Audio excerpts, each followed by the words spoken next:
Bonjour à tous, bienvenue sur la chaîne de Gogoulet. La chaîne de Gogoulet, c'est la chaîne où on discute de marketing, où on discute de marketing numérique, où on discute de nouvelles technologies, où on discute avec Michel Bouchard. Michel, Yes. aujourd'hui, sujet super intéressant dans lequel on va venir un peu plus justement de l'intelligence artificielle du côté marketing, de plus en plus à l'avant-garde, on en entend de plus en plus parler, c'est-tu bon ou mauvais, on va y revenir. Mais avant ça, les nouvelles. Michel, ta nouvelle de la journée? Oh, on commence par les nouvelles. Yes! Hey, je l'ai fermé. J'ai fermé les nouvelles. On est décousu aujourd'hui. La nouvelle, en fait, c'est le retrait là, de Safe Browsing. Oui. C'est pas les core vitals de Google, de l'algorithme de Google. Là. C'est vraiment juste, finalement, là, de l'algorithme qui ont décidé d'arrêter de considérer cet élément-là. Safe Browsing, essentiellement, c'est bon. Est-ce qu'il y a un problème au niveau d'une fausse redirection, un virus peut-être? Un En fait, c'est danger d'offrir, potentiel. ouais, c'est ça, d'offrir finalement un environnement sécuritaire aux gens à l'intérieur du site. Ils ont retiré ça donc des critères de ranking, non pas en disant que c'était pas important, mais plutôt en, en essayant de souligner que des fois, les propriétaires de sites web sont pas responsables de la situation. On va penser, admettons, à un gros hébergeur qui a été hacké, ben le petit propriétaire de site web Hmm. est pas responsable de ça, il est pas en contrôle non plus de ça, faut qu'il attende après son fournisseur. C'est drôle, j'ai pris de deux façons. D'un côté, c'est super intéressant pour les petits joueurs parce que autres, ça leur fait un critère de moins à Oui. paniquer lorsque ça Ouais, arrive. ouais. Ah, puis c'est Euh, paniquant pour un entrepreneur, pour un petit joueur. C'est toujours paniquant de voir son site en rouge. Là. ouais, c'est ça.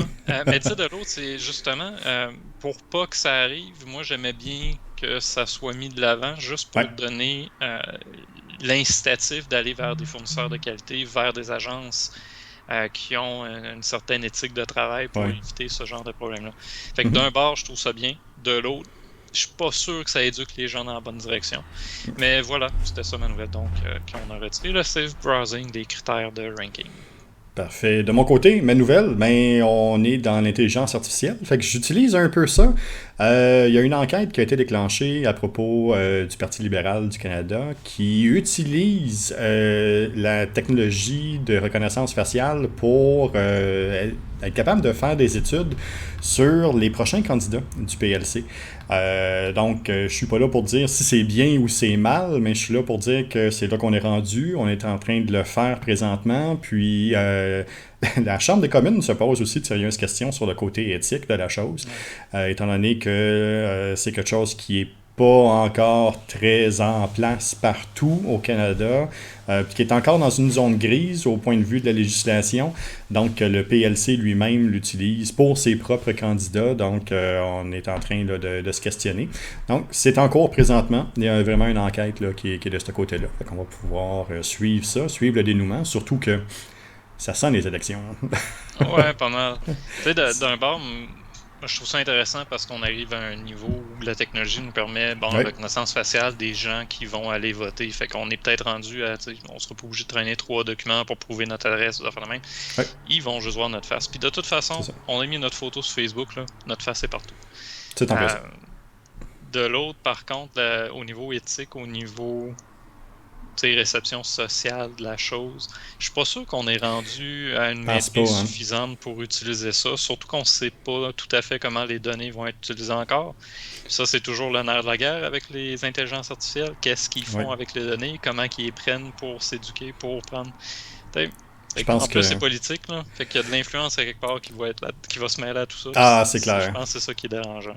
Je pense que pour le commun des mortels, dans la même semaine, avoir le passeport vaccinal et la reconnaissance faciale, c'est Hey, beaucoup trop 1984 pour eux. Donc, ils vont. Ouais, ça va être assez complexe. T'as raison, Creep, on est déjà partout. Puis oui, ils savent déjà qu'on mange des chips, puis ils savent à quelle heure, puis ils savent à quel moment. C'est la même chose pour ton popcorn. Ils vont savoir exactement là, à quel moment tu l'as préparé, où tu ouais. vas le préparer. Il doit même avoir une puce ton micro-ondes pour savoir quand tu l'as parti exactement. Là. Fait que... Tu sais, il y a quelques années, il y avait une joke dans les Simpsons, là, c'est Lisa qui sort un livre de la librairie, puis le scan fait que ça s'en va. Je me rappelle pas si c'est le gouvernement ou... Il me semble que c'est le gouvernement, c'était pas M. Burns dans ce cas-ci. C'était pas la NSA ou... Ouais, puis il y avait des peurs de ce genre-là que les gens avaient à une certaine époque. Je loue un livre à bibliothèque municipale, donc géré par le gouvernement. Si c'est trop associé aux communistes, ben ils vont venir me chercher chez nous, ils vont venir chercher ma famille. C'est encore des peurs similaires, là. Oui, mais là, on a peur parce que c'est des grosses machines qu'on a l'impression qu'on contrôle pas, qui sont gérées par des intelligences artificielles. Exact. Mais tu sais, pendant un certain temps, le gouvernement était gros, le gouvernement prenait beaucoup de place, mais là, ce qu'on voit, c'est que le pouvoir a été complètement transféré. Puis surtout, le pouvoir pour ce type d'information-là. Comme tu le dis, si on regarde au point de vue de l'intelligence artificielle, ça s'est implanté très rapidement, dans un court laps de temps, avec des gros joueurs. Puis, il n'y a pas tant de joueurs que ça aussi qui sont présents dans l'industrie. C'est quelque chose qui est très coûteux. C'est quelque chose qui prend énormément de temps, qui est très complexe à construire. On le sait, là, on en fait à une très, très faible partie quand on fait des robots de discussion ou quand on fait des applications narratives ou quand on est vraiment là, dans les balbutiements d'à peu près quelque chose qui peut ressembler à... Là. Mais quand on pousse ça aussi loin que ce qu'on était en train de voir présentement, mais là, ça devient quelque chose qui est un peu plus...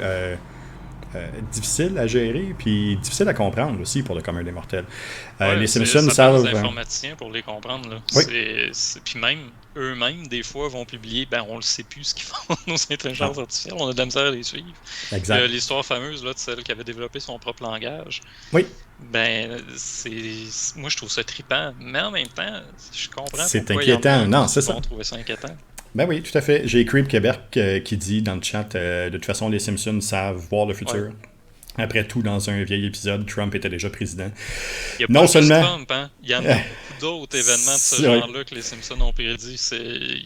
C'était sur Reddit à un moment donné qu'ils avaient tout fait. Et non seulement Trump était président, mais la personne qui prenait par la suite le pouvoir, c'était une femme qu'on peut maintenant voir en Kamala Harris qui portait étrangement exactement la même robe que Lisa Simpson dans cet épisode-là. Il y a quelque chose d'assez hallucinant à voir du côté des Simpsons, c'est vrai. Il faudrait faire un épisode complet juste sur les prévisions qu'ils ont fait. C'est hallucinant. De toute façon, on vit dans Matrice. Hein? Il y a un gars qui a réussi à prouver ça avec son expérience. En fait, c'est 55 ans. Puis on est nos couleurs. Dedans. On est probablement dedans, c'est ce qu'il a dit. Puis nos couleurs le prouvent aujourd'hui. Hein? On prend soit la pilule bleue ou la pilule rouge, puis on est capable de savoir qu'est-ce qu'on va faire par la suite. Je veux dire, on aurait préparé ça qu'on ne l'aurait pas fait. Non. Là, je pense on était... Pepsi, gars, non, il y a de quoi là. On est sur quelque chose. Je pense que tantôt il va y avoir un bug là. La matrice va exploser. Ouais.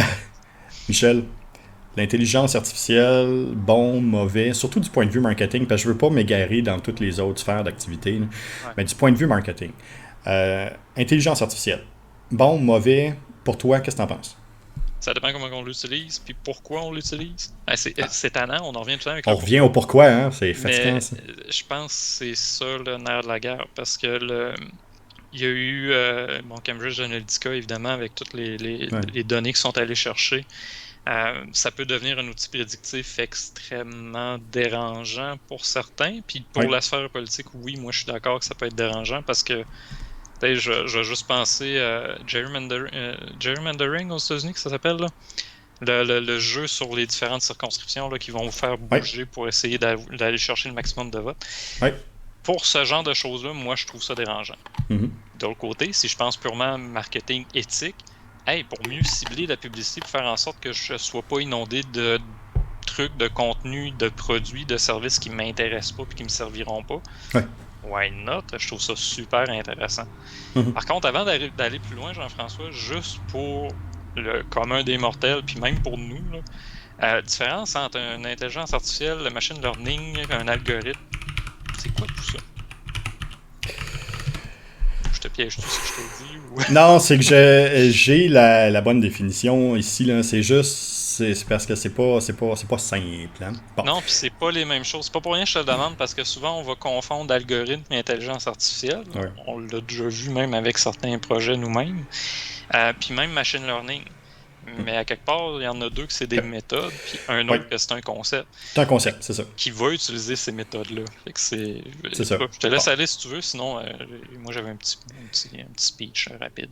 Bon, parfait. Bon, l'intelligence artificielle, là, c'est une partie, c'est un concept justement sur comment un ordinateur va apprendre, comment l'ordinateur va aller rechercher de l'information pour essayer d'émuler le plus possible l'apprentissage d'un enfant, d'un animal. C'est vraiment au point de vue d'aller chercher de l'information, de la capter, puis de gérer l'information. Donc ça, c'est une des choses. Le machine learning, c'est comment il va le faire, par quelle manière, tous les chemins sémantiques qu'il va prendre pour être capable d'apprendre, puis de mieux apprendre, puis comment il va créer ces maillons pour aller chercher toutes les différentes informations. Donc, c'est ça. Puis si on regarde l'algorithme, c'est toute la structure mathématique qui est en arrière, c'est toute la structure logistique qui est en arrière, qui, elle, va utiliser ces outils-là, puis aller chercher les informations au bon moment pour, justement, mieux cibler une publicité pour une personne. Donc, ce que l'algorithme va faire, c'est qu'il va aller chercher de l'information sur comment toi tu as agi, comment toi tu as vécu, qu'est-ce que tu as été fouillé dans la journée aujourd'hui sur le net. L'algorithme va aller chercher l'information, puis il va calculer qu'il va être capable de te donner un certain type d'information par la suite, selon le big data qui va être accumulé alentour justement du machine learning puis de l'intelligence artificielle. Ouais, fait que dans le fond, l'algorithme, c'est ce qu'on va coder. Le machine learning, c'est ce qui se passe. Puis l'intelligence artificielle, c'est la chose qui apprend. C'est la philosophie, c'est la bébelle, c'est la patente. Là. Ouais, c'est ça. C'est bon. Fait que c'est bien plus simple de même. Skynet. Le meilleur exemple, évidemment. L'exemple le plus connu, je pense. Mais il y en a d'autres. Ouais, le plus troublant, mais le plus connu. Ouais, Skynet est là. Ouais. Mais il a changé. Là. Dans le dernier Terminator, il était. Pas dans le dernier, l'autre d'avant, il était rendu fin. Là. Oh, ouais. Il voulait le bien de l'humanité. Il voulait se joindre à l'humanité. Écoute. C'est un autre problème. Ouais. Ah, puis là, j'ai eu envie de te parler comment ils ont spoilé le gros événement du film Genesis dans le trailer. S'il l'avait pas dit dans le trailer que John Connor était un robot, là, ça aurait été excellent. Bref, donc, ouais. L'intelligence artificielle, ça fait partie de nos vies, on la voit, on l'utilise, surtout en marketing, comme tu dis, entre autres pour le ciblage. C'est utilisé à outrance, moindrement que vous avez de la publicité qui est poussée sur vos téléphones, sur vos différents réseaux sociaux, même le type d'informations auxquelles vous allez avoir accès, parce que Michel et moi, on va faire une recherche sur le même sujet sur Google. Puis, c'est pas nécessairement les mêmes résultats qui vont sortir, justement à cause de nos habitudes de consommation, du régionalisme, donc de où on était physiquement, de l'adresse IP qu'on est. Donc, il y a un paquet d'informations là, alentour de ça qui va changer puis qui va évoluer. Donc, on a un paquet de choses qui vont... Zelda qui revient encore. Donc, oui, il y a un paquet d'informations qui vont changer selon le type de personnalité que j'ai sur le web. Donc, celui qui est le plus qui est le plus simple, qui est le plus facile à regarder et à utiliser, c'est justement celui de Facebook. Je pense que c'est celui qui se cache le moins pour pousser l'information. Je pense qu'il y a quelque chose de ce côté-là. Michel, de ton côté, intelligence artificielle, quelle est ton interaction avec l'outil dans tous les jours, semaines, avec ta clientèle ou avec toi? J'ai de la misère à te dire qu'est-ce qui n'est pas influencé. Peut-être mon toaster parce qu'il n'est pas connecté encore. Mais tout ce que je fais en ligne, à quelque part, il y a une intelligence artificielle dans l'achat d'une Switch. Étapes. Oui. Pour vrai, là, je l'ai vu à quel point ça a été même progressif. Parce qu'il y a quelques mois, j'avais réécouté, parce que quand c'est sorti, évidemment, j'avais regardé beaucoup de vidéos là-dessus, lu beaucoup de blogs qui parlaient de Zelda, justement. puis depuis quelques semaines, je m'étais réintéressé à Extra Live, je m'étais réintéressé à différentes critiques de jeux vidéo, puis tout d'un coup, Amazon, il y a une Switch avec le thème de Animal Crossing. Alors, tiens, je vais te la mettre dans les suggestions. Je vais aller la voir. À mesure que je vais la voir, Facebook commence à m'alimenter de « Hey, la Switch, il y a tel modèle. Il y a une Switch Lite. Tu sais, je le sais que cet achat-là a été influencé au bout du compte par des intelligences artificielles qui me connaissent trop bien. Ouais. En même temps, c'est correct. Ça fait des années que je la veux. Là, j'avais les moyens de l'acheter. Pourquoi pas? Rendu là, je veux dire, moi, ça a été un choix aussi stratégique dans le sens, je game tout le temps sur mon ordi. Là, je vais pouvoir gamer dans le lit parce que c'est portable.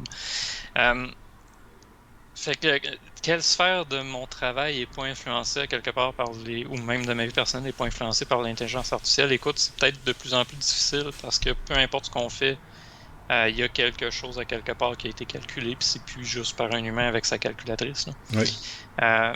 Je vais penser même quand on va dans une boutique, il y a des stats qui en ressortent. Il y a un robot à quelque part qui analyse les stats puis qui va faire des tableaux de données avec ça qui vont être interprétés soit par une personne, soit par un autre robot. C'est une question difficile à répondre parce que dans mon quotidien, écoute, je ne fais que ça, je pense. Je me base sur même mes analyses de ranking. Il faut que je précise à Google quel genre de données je veux, sinon je suis inondé. Puis... Fait que, les interactions avec les intelligences artificielles, avec les algorithmes de recherche sont constantes. Oui. J'ai Creep Québec là, qui dit même sans l'intelligence artificielle, on est dans un monde qui est influencé, même si on était né en France au lieu du Québec, même si on est la même personne, on n'aurait pas eu les mêmes goûts musicaux ou les mêmes influences. Écoute, je suis tellement content que tu dises ça. Un de mes chevals de bataille, c'est justement tout le côté du citoyen numérique et puis les biais numériques. Avant, on parlait de biais social, mais là, on est vraiment... le biais numérique est extrêmement fort. Hein? C'est extrêmement fort.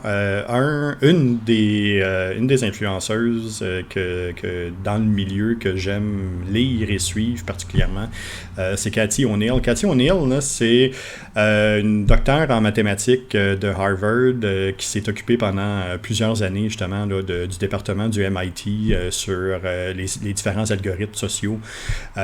Maintenant, elle a Orca, qui est son entreprise, où elle fait justement de la consultation sur les algorithmes et puis elle fait des audits auprès des algorithmes, justement pour mesurer les biais sociaux dans les algorithmes. C'est quoi ça? Bon, on va commencer bien simple, là. On sait que l'informatique en général est un milieu qui est très masculin et très blanc, malheureusement, que malgré tous les efforts qui ont été faits par plusieurs entreprises et par plusieurs organismes, ça reste encore le cas. Ce qu'on commence à se rendre compte de plus en plus, c'est que les différents algorithmes, entre autres les algorithmes et puis les intelligences artificielles de reconnaissance faciaux, ont un biais numérique. Ça veut dire quoi? Ça veut dire que les bases de données qui ont été utilisées pour nourrir ces intelligences artificielles-là, pour qu'elles apprennent, pour qu'elles soient capables d'aller chercher de l'information supplémentaire, puis de continuer à apprendre les différents processus, mais que ces bases de données-là sont très axées sur un monde d'hommes blancs. Donc, on s'en est rendu compte parce qu'il y a une étude qui a été faite dans une université par une jeune noire, justement, qui, elle, a fait le test et l'algorithme, l'outil de reconnaissance faciale était incapable de la reconnaître, était incapable de dire si c'était un homme ou une femme, était incapable de la classer. Puis là, elle dit, voyons donc, ça se peut pas, c'est impossible. Là, puis elle a poussé ça même un peu plus loin, à essayer strictement avec des algorithmes un peu comme dans les caméras, de trouver une figure. On voit ça de plus en plus avec les caméras, qu'ils sont capables de retrouver une face pour être capable d'avoir la meilleure photo. Même ces outils-là avaient de la difficulté à la reconnaître. Par contre, elle prenait un masque blanc, un masque de la purge, bien simple, là, blanc là, qu'on se met dans la face. Là. Puis tout d'un coup, tous les algorithmes fonctionnaient, ils étaient capables de dire c'était qui, ils étaient capables de dire c'était quoi. Puis Donc, ça allait jusque-là. Donc, on commençait à fouiller pour se rendre compte justement que beaucoup des bases de données avaient été malheureusement mal feedées, puis que l'information alentour ne comportait pas nécessairement ça. Donc, elle, par elle-même, pris ça, elle était même à l'université, puis elle poussait un peu la recherche, est tombée avec Cathy O'Neill, puis Cathy O'Neill a eu des lumières qui se sont allumées en disant, mais attends une minute, là, les algorithmes que tu me présentes présentement, ce sont des algorithmes qui sont utilisés, entre autres, pour le recrutement dans les entreprises. Ça veut dire que quand on envoie notre CV, la photo est là, ils scannent la photo, puis ils sont capables de dire, bon, ben oui, non, telle personne, puis... Mais là, s'il y avait un biais social là, ça veut-tu dire qu'il y a un biais social au recrutement? Puis ils se sont rendus compte que oui. Mhm. Donc, on voit là que ça a un impact majeur sur le monde, Ah oui. que ce biais numérique-là, que ce biais social-là devient si important que ça. Donc, ce que Creep Québec disait, que même si on n'était pas ici, on serait pas né ici, puis on aurait un autre type d'influence.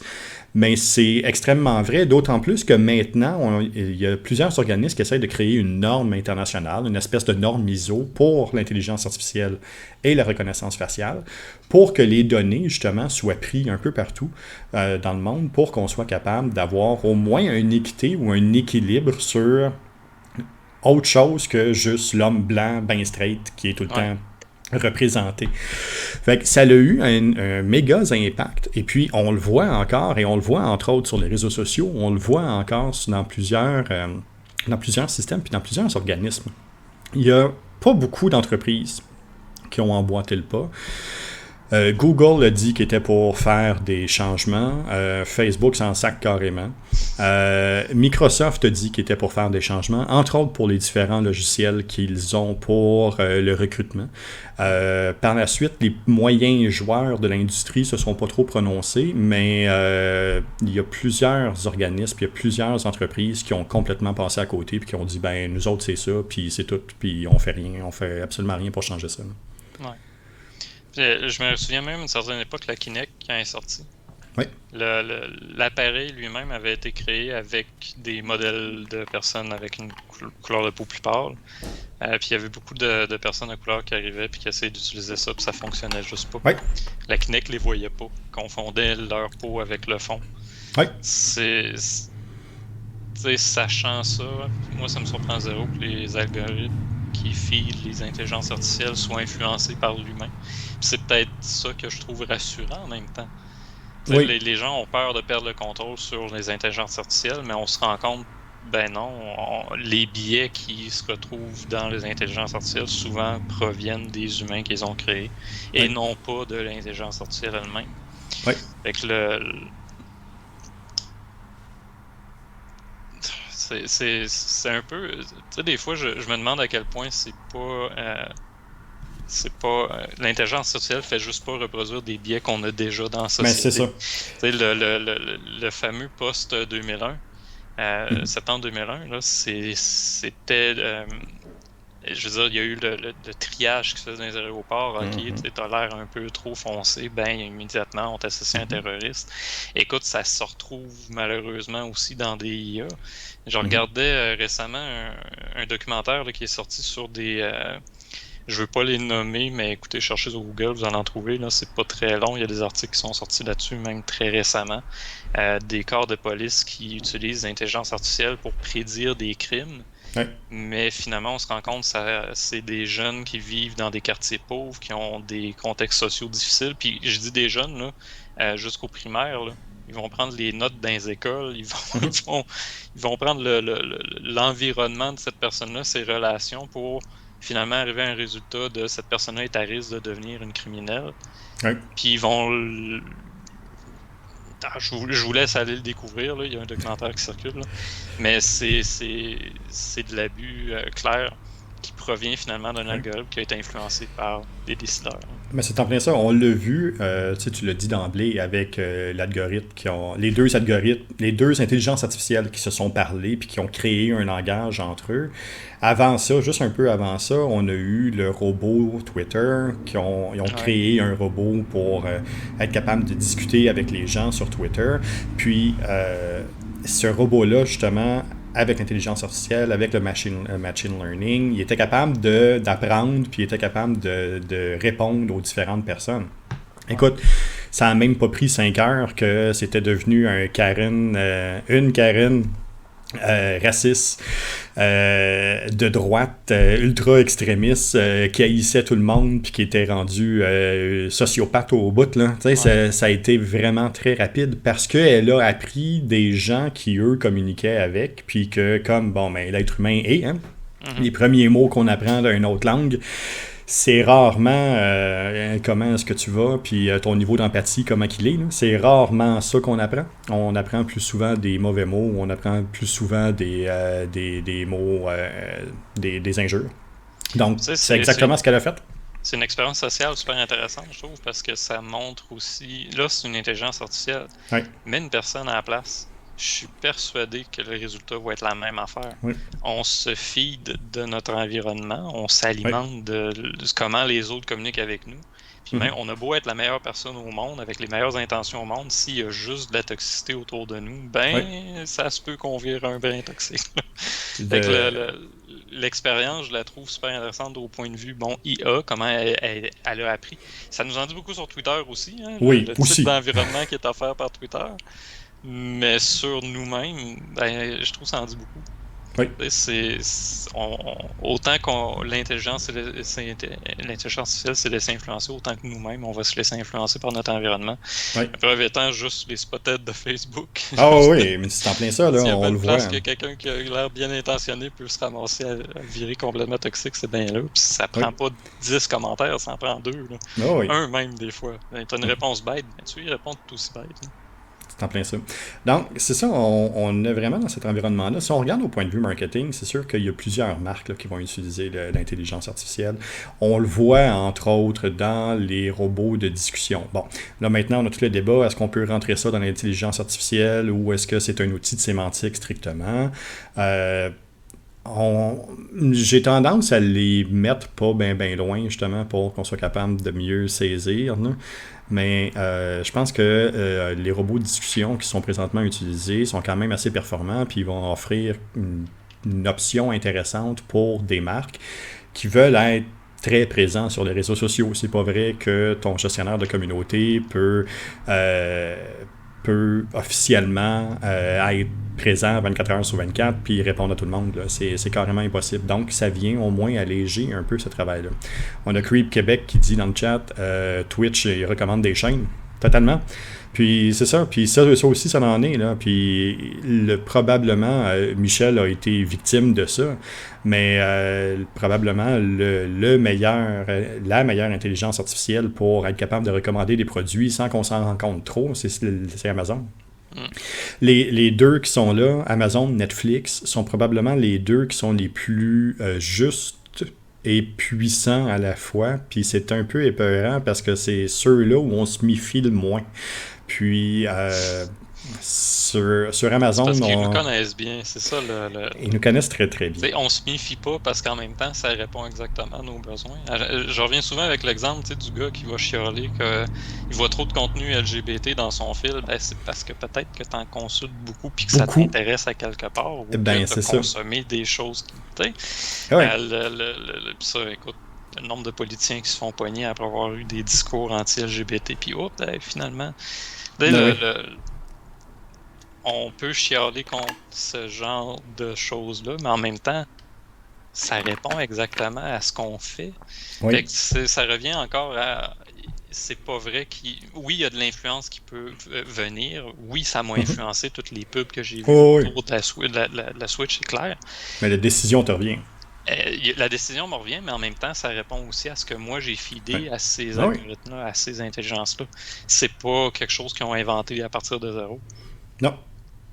Non, clairement pas. Puis, le seul élément auquel il faut faire attention avec ces éléments-là, c'est que plus on va fouiller un sujet, plus il va nous amener à lancer puis à revenir ou à foncer dans un sujet ultra précis.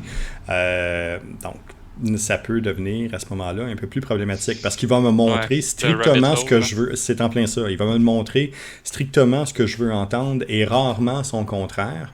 Ou là, dans une démarche intellectuelle, où je veux être capable là, de prendre une décision éclairée puis d'être le plus près possible d'une réalité, mais c'est ça, là ça devient un peu plus compliqué. Ah, mais de là, l'importance, encore une fois, de ton citoyen numérique.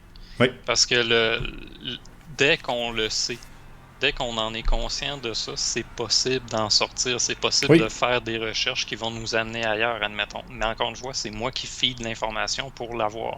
Oui. Tu sais, si je ne fais que chercher juste, admettons, changement climatique, c'est sûr qu'à un moment donné, si je ne fais que consulter des sites conspirationnistes, ce qu'on va me proposer sur YouTube notamment, ben ça va juste être la conspiration. Oui. Si je prends la peine de préciser c'est-tu vrai ou les impacts de... Tu sais, juste de préciser, je cherche des impacts du changement climatique, on enlève le biais, on enlève la possibilité à l'intelligence artificielle de prendre la décision qu'on ne nous montre que de la conspiration. On lui demande de nous parler d'une chose qui a rapport au sujet. Parle-moi des impacts. Tu vas peut-être encore trouver des gens qui vont nier qu'il y a des impacts. Mais tu vas aussi trouver des sites qui vont te parler des changements qu'il y a eu, de la montée des eaux, de la fonte des glaces, c'est quoi en date d'hier là, que je disais que c'est Day After Tomorrow là, qui est en train de se réaliser dans l'Atlantique. Que le courant, c'est ça. Je me rappelle pas du nom du courant, mais là, qui est en train de se scraper. Là. Je perds le mot qu'il avait utilisé, mais bon. De se déstabiliser. Fait que tu sais, tu peux avoir accès à d'autres informations, mais si tu ne restes que dans la surface et que tu comprends pas comment ces résultats-là sont influencés par ce que tu as déjà fait, c'est sûr que c'est assez difficile d'en sortir de cette fameuse spirale-là, de ce rabbit hole qui t'enfonce de plus en plus finalement dans des choses puis qui te radicalise. Oui, c'est ça. Le problème est là. Le problème est vraiment là. D'avoir une idée arrêtée, c'est une chose. D'être radicalisé, c'en est une autre. Ouais. Ça en est complètement une autre. Michel, ça fait déjà 35 minutes, 33 minutes là, qu'on discute d'intelligence artificielle. J'avais juste envie parce que je m'attends que tu t'achèves, là, fait que je vais prendre ton 6 minutes de plus. Là, oui. Tantôt, tu parlais là, des chatbots. Oui. Il y a une couple d'années, j'avais lu que d'ici 2022, on serait plus capable de reconnaître que c'est un chatbot et non pas une personne qui nous répond. Oui. 2018, The Verge publiait un article qui disait que la plupart des Américains sont pas capables de distinguer un bot sur les réseaux sociaux d'une personne. Et là, il y a même des tests, là, mais 2021, les derniers articles que je suis en train de voir, c'est que les intelligences artificielles sont pas tout à fait capable de reconnaître. Des fois oui, mais par Twitter, là, j'en ai un ici qui dit que oui, mais non, pas tout le temps. Fait que c'est pour dire, même des intelligences artificielles qui se basent sur des algorithmes qui prennent la peine d'apprendre, même ces intelligences artificielles-là qui calculent beaucoup plus vite, puis qui prennent un paquet d'informations en compte que nous autres, il faut faire manuellement. Même eux autres commencent à avoir de la difficulté à distinguer. Fait que 2022, on est vraiment pas loin de l'année que moi j'avais vue. Écoute, ça doit dater là, quand je me suis lancé en affaires puis que je commençais juste à m'intéresser à la chose. Juste pour le fun, toi, le dernier genre de Cleverbot que tu as testé, toi, c'est quoi? Oh! Mon Dieu, attends, je l'ai dans mes... je l'ai ici dans mes choses. C'était en création, tu parles? Ben, juste pour création, juste pour discuter. Moi, Cleverbot, je me suis tellement amusé avec, juste à le tester, voir jusqu'où il allait aller, puis ça a pris une vingtaine de phrases avant qu'à un moment donné, je sente qu'il se répétait vraiment. Ça date déjà ça devait être en 2016 ou 2017. Oui, celui que j'ai vraiment testé pour un client, c'est Acquire.io. C'est vraiment celui-là que j'ai testé dans les dernières fois. Écoute, on est ailleurs. Là. C'est, quand j'ai commencé à en faire, là, 4-5 ans, là, c'était de la base, puis c'était de la sémantique à la Python collée, là, où c'était Mhm. tuk tuk tuk, puis si, puis peut-être, puis ah non, là, on est dans des discussions complètement hallucinantes où les mots vont être montrés et créés directement par eux-mêmes. C'est quelque chose là, de quand même hallucinant. J'ai même Creep Québec qui dit le Sandner, lui. Lui, c'est un chatbot qui est indétectable. Ben, le Il pire, n'existe pas. si un chatbot voulait se cacher, ça serait C'est la la bonne première chose à affaire nous qu'il dire, dirait. parce que là, on ferait ah, ah, ah, c'est drôle. Mm. Mais Mm. peut-être qu'il nous dit la vérité, finalement. Fait que ton exemple de Skynet tantôt, on est vraiment pas loin. Ouais. C'est comme Euh, la joke là, du gars du futur, là, tu sais, ah, en tout cas, je m'en vais ailleurs, là. Mais le gars du futur qui vient puis qui dit qu'il était tout seul à la réunion, là, en tout cas, ah, j'oublie la joke, les détails, là, mais ça me fait penser à ça. Écoute, la c'est matrice, on est dans Matrice. Ah ouais, de toute façon, c'est là qu'on est, puis les couleurs le prouvent aujourd'hui. Je rappelle pour les personnes qui nous écoutent en audio que Michel est habillé en rouge Coca-Cola, que moi je suis habillé en bleu Pepsi. Donc, on fait vraiment chacun nos différentes régions, puis on les représente bien à ce moment-ci. Michel, Et je l'ai retrouvé, c'est un scientifique qui avait organisé une réunion pour les time travelers, puis il n'y avait personne qui est venu. C'est ça. toute attention est sur toi pendant que Creep Québec envoie un Pepsi par le chat. Pepsi, là, ça goûte le sucre blanc. Coke, ça goûte le caramel. Fait que le débat, c'est pas Coke ou Pepsi, c'est t'aimes-tu le sucre blanc ou le caramel? Moi, je suis un gars de caramel. Bon, pendant que toute attention est sur toi, c'est bien. Pas loin de Québec, hein? Michel, intelligence artificielle, bon ou mauvais? Hey, à chaque fois qu'on pose cette question-là, je me sens, tu sais, le gars plate qui arrive. Ben, ça dépend. C'est ça. Ça dépend encore une fois de comment on va l'utiliser. Si c'est pour améliorer notre expérience numérique ou notre expérience d'achat, améliorer notre vie, améliorer nos conditions de travail, tiens, dans ces Aussi? utilisations-là, je pense que c'est vraiment une force de bien. Ouais. Si on en regarde, bon, nous influencer dans nos décisions politiques, essayer d'influencer la polarisation de la société, tout d'un coup, c'est moins intéressant.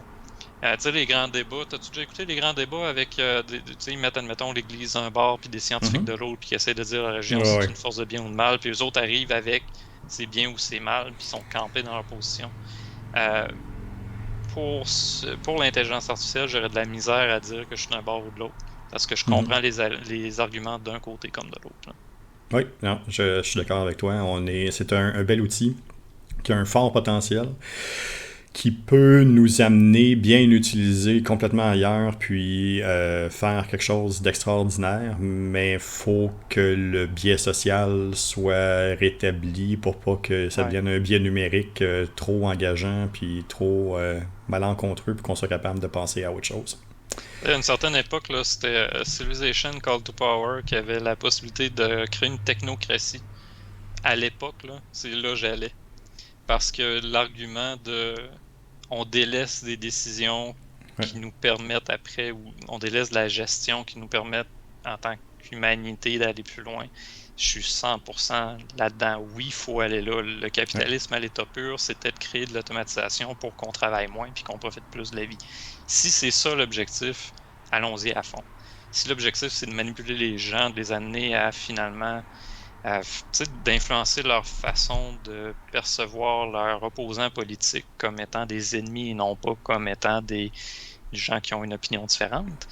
Je pense que c'est là le danger. Fait que je suis vraiment techno, là. Oui, ok, l'intelligence artificielle là, est un des moyens qu'on va pouvoir utiliser pour aller plus loin en tant que civilisation.